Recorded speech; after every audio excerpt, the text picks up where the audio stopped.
Bismillahirrahmanirrahim. Assalamualaikum warahmatullahi wabarakatuh. Salam sejahtera. Apa khabar semua? Saya harap saudara dan saudari sekalian sihat walafiat.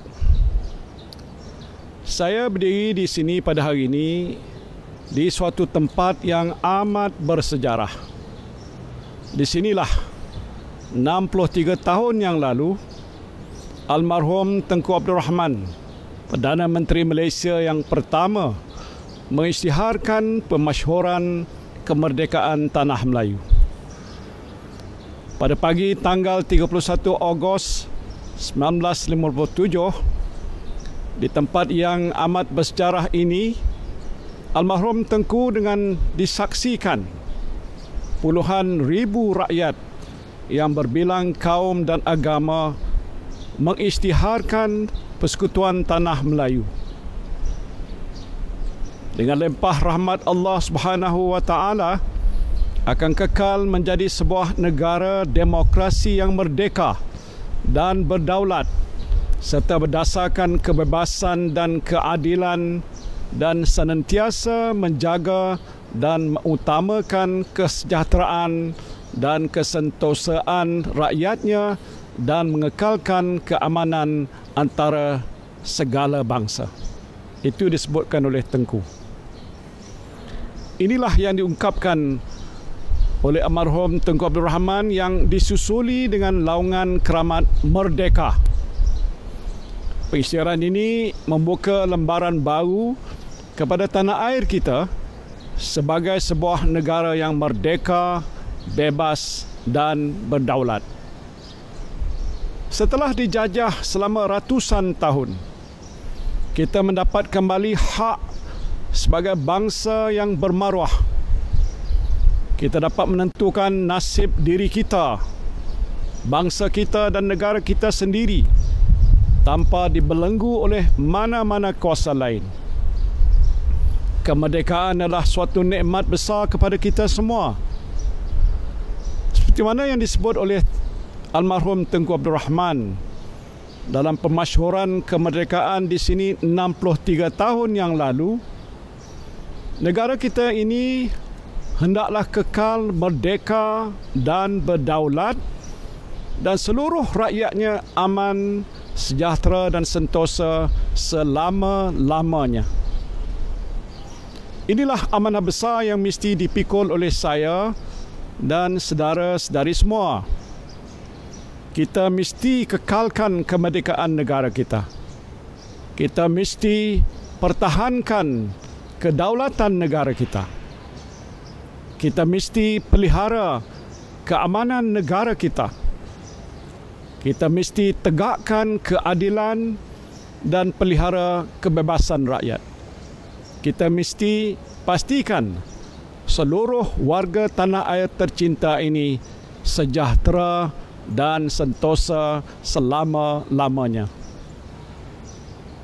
Alhamdulillah, kita telah menempa kejayaan dan kemajuan sebagai sebuah negara yang merdeka dan berdaulat. Dari sebuah negara yang mundur suatu ketika dahulu, kita telah menjadi sebuah negara yang maju dalam pelbagai bidang.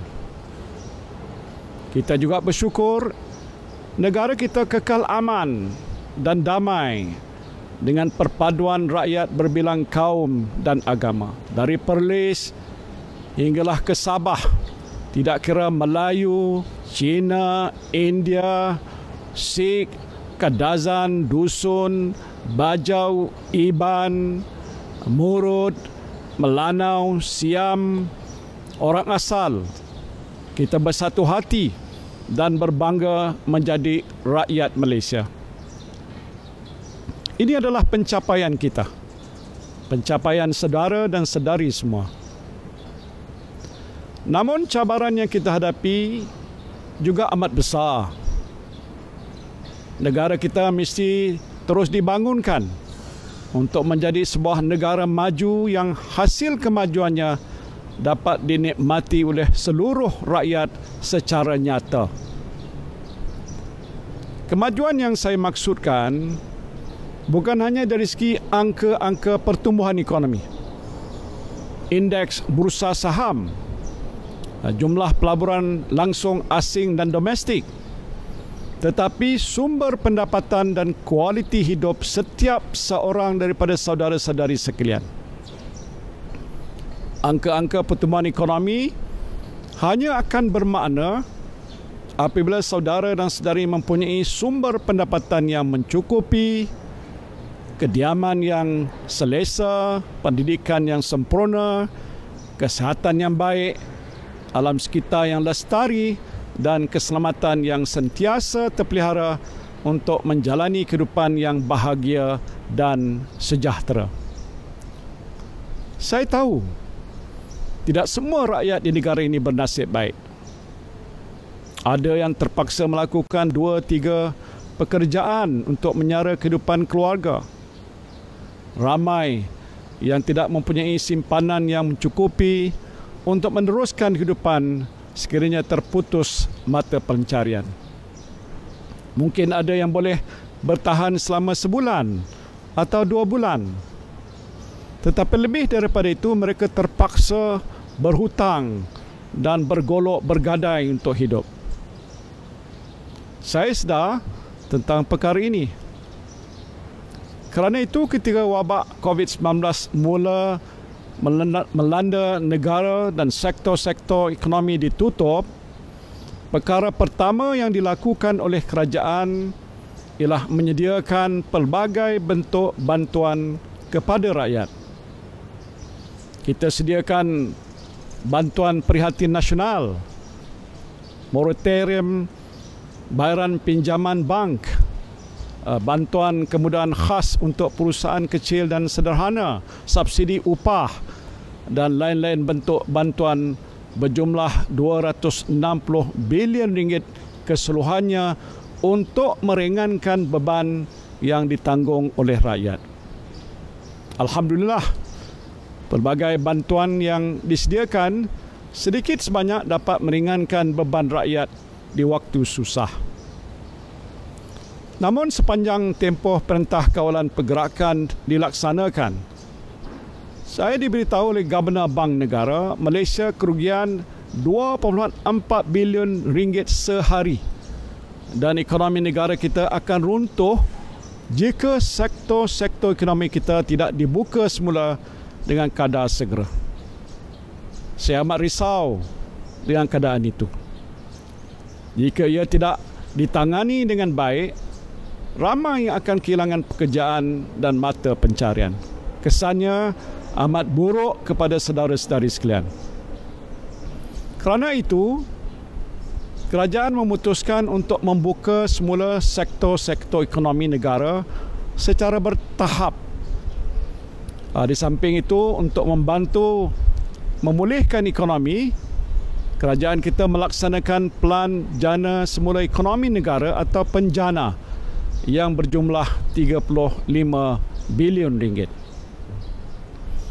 Alhamdulillah, hari ini sektor-sektor ekonomi negara kita telah mula rancak dengan lebih 15 juta pekerja telah kembali bekerja. Kadar pengangguran mengalami tren pengurangan daripada 5.3% pada bulan Mei 2020 kepada 4.9% pada bulan Jun. Saya sedar banyak sektor ekonomi yang terjejas teruk akibat pandemik COVID-19 dan akan mengambil sedikit masa untuk pulih sepenuhnya. Tetapi saya yakin sekiranya tren pemulihan ekonomi berterusan, ekonomi negara kita akan pulih lebih cepat. Saudara dan saudari yang saya kasihi sekalian, pandemik COVID-19 memberikan satu pengajaran yang amat bermakna kepada kita semua. Setakat ini kita berjaya menangani krisis ini kerana kita prihatin.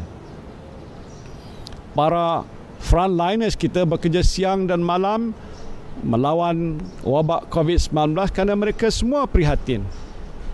Para sukarelawan sedia membantu mengagihkan bantuan makanan, menyediakan peralatan perlindungan peribadi dan lain-lain kerana mereka juga prihatin. Saudara dan saudari juga mematuhi SOP yang ditetapkan oleh kerajaan untuk melindungi diri, keluarga dan orang sekeliling, kerana saudara dan saudari semua prihatin. Kita rakyat Malaysia prihatin terhadap satu sama lain. Bagi saya secara peribadi sebagai pemimpin kerajaan, sebuah kerajaan yang baik mestilah senantiasa prihatin kepada rakyat. Kebajikan rakyat mesti diutamakan. Yang susah dibantu, yang lemah dipapah. Itulah lambang keprihatinan kerajaan kepada rakyat. Saya ingin tekankan Kerajaan Perikatan Nasional adalah kerajaan prihatin rakyat. Saya berikrar untuk menjadikan prihatin rakyat sebagai prinsip panduan utama Kerajaan Perikatan Nasional. Prinsip ini telah pun diterjemahkan dalam pakej rancangan ekonomi yang telah diumumkan oleh kerajaan sebelum ini. InsyaAllah prinsip prihatin rakyat juga akan diterjemahkan dalam Belanjawan 2021 dan apa jua dasar inisiatif dan pakej rancangan ekonomi pada masa hadapan. Walaupun kerajaan berada dalam situasi yang sukar, kebajikan rakyat tidak akan diabaikan. Saudara dan saudari yang saya kasihi sekalian, sesuai dengan tema Hari Kebangsaan pada tahun ini, iaitu Malaysia Prihatin, saya menyeru anda semua supaya menghayati semangat kemerdekaan dengan senantiasa menanam sikap prihatin yang mendalam terhadap satu sama lain. Prihatinlah terhadap keluarga kita, sahabat kita, jiran kita, pekerja kita dan semua insan yang berada di sekeliling kita. Prihatin jugalah kepada tanah air kita. Jagalah kemerdekaannya, pertahankanlah kedaulatannya, peliharalah keamanannya. InsyaAllah tanah air kita yang tercinta ini akan kekal merdeka, bebas dan berdaulat selama-lamanya. Di kesempatan ini saya ingin mengucapkan selamat menyambut Hari Kebangsaan ke-63 kepada anda semua. Merdeka! Merdeka! Merdeka! Merdeka!